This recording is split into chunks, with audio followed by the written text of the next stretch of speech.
katiksay. Malalim pa po sa bukid. Ayan o.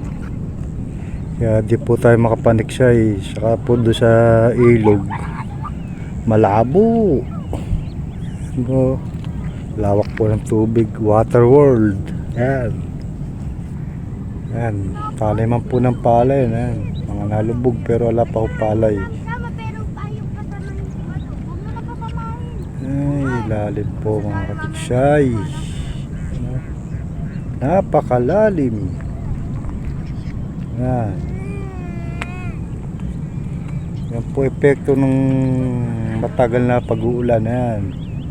Lumalim sa bukid. Di po tayo makapaniksay. Ayan. Ay nako. Ayan, doon po tayo naniniksay sa mga puno-puno na. Doon. Ayan. Ayan, doon. May sapa po doon. Ayan, lubog pa ho. Lubog pa. Di po tayo makapaniksay. Ayan, may mga umuumang po ng ano, panti. Ayun, napakalayo po. Lang matatanaw. At matatanaw. Malayo. May mga bata yan. Mga bata. Ay, yan lahat ng kuhol.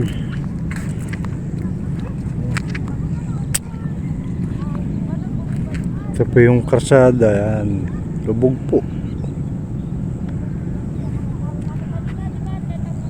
Ay, kailan kaya kakati to. Sana yung darating na bagyo, huwag naman po sanang tumama.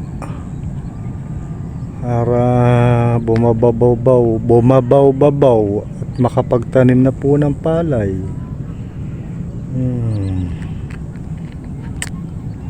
Yung po epekto ng pagkakaulan.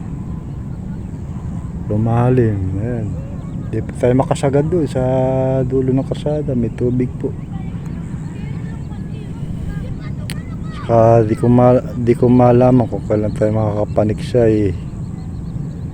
Makakapaniksay tayo. Hiram po tayo ng bangka. Doon po tayo. Ayun. Doon o. May mga puno. May sapa po doon. Kahanap na lang po tayo doon ng makakitan. Pag nakahiram po tayo ng bangka na gagamitin. Ayan.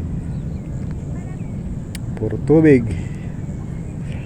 Ay nako. Sige po, salamat.